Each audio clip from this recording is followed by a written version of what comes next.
Great. Thank you, Mr. Chairman. Sorry, like everybody else here, we're multitasking today and enjoy this hearing. This is a pretty critical hearing. I'd like to ask a couple basic questions, if I may, right off the bat.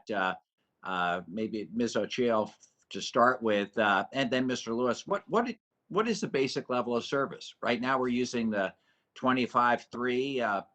To the idea being that that's adequate to make sure we can have access to schools, access to healthcare, good business access to conduct business. Do you agree that that's adequate basic level of service? No. And I just want to say that we talk to local officials on a regular basis. And one thing that unanimously comes up is that 25/3 service, while it might be enough, it might have been enough before the pandemic when we essentially had more than one individual using the same networks and essentially needing to actually tax those lines. It wasn't enough. So we need to actually revisit whether or not the 25/3 benchmark even makes sense and why we keep sending federal money out the door, public funds in networks that are not going to be adequate 5 years from now. We need to be forward thinking about what is not only the service that we need right now, but what's the service that we need 5 and 10 years from now. Mr. Lewis, same question. I agree. 25.3 is not enough. As the uses of the internet have changed over time, so has the standard for what kind of broadband is needed. So while 25.3 may serve one person well in streaming, their favorite TV shows, it does not serve a family of 4 who are doing real-time video conferencing while their student is doing online education supplements. So this is why, thinking about the upload speed is also very important. It's why you hear the talk about symmetrical, because the more real-time video that we're doing, the more the upload speed becomes important. Is there a speed you guys would recommend? A minimum speed based on what we learned? We've been promoting the idea of going at least 100. 100 symmetrical would be great, but I understand, if folks don't feel like that upload speed is necessary yet, but we're getting to that point. What And about the Next Century? Go ahead.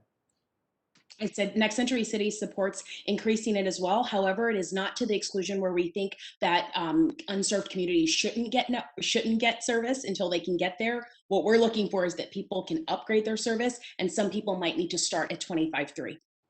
Okay. Urban League agrees. What about the access? Okay, thank you, Ms. Cheney.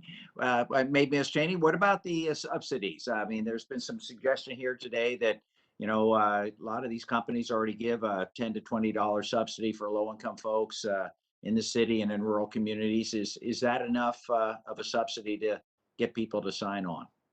Well, I mean, I guess we'll find out, right? I mean, so but what we know is that for many, they are not going to be able to afford even that, and it'll be a barrier to them making the choice to actually endeavor to do it. There are some people who are so poor that these are things that they're making decisions about. What can they sustainably get on? Is it worth investing all of the time to get on and learn if they think it's not going to be permanent for them?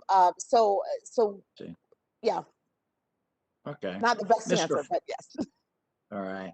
Mr. Ford, you talked about targeted and untargeted subsidies. I tend to agree that we should target subsidies if we're going to use federal assistance for low-income folks, not just for their access, but to make sure they can maintain the service. What are the targeted subsidies you think that would be worthwhile? Well, I think in terms of targeting, and this, a complex process to design a subsidy scheme, but they should be targeted to the sorts of people who are having affordability problems and no one else. And likewise, the subsidy dollars for expansion should be targeted to areas that don't have broadband today. That's those two things, I think, from my understanding of what this hearing is about, are at the top of the list of problems that we see: a lack of access and a lack of affordability. So targeting to those two things is going to be the most important thing. Okay. Well, I would agree with that. We've got our work cut out for us, Mr. Chairman, and I really appreciate the opportunity to have that hearing, and I'll yield back my remaining 20 seconds.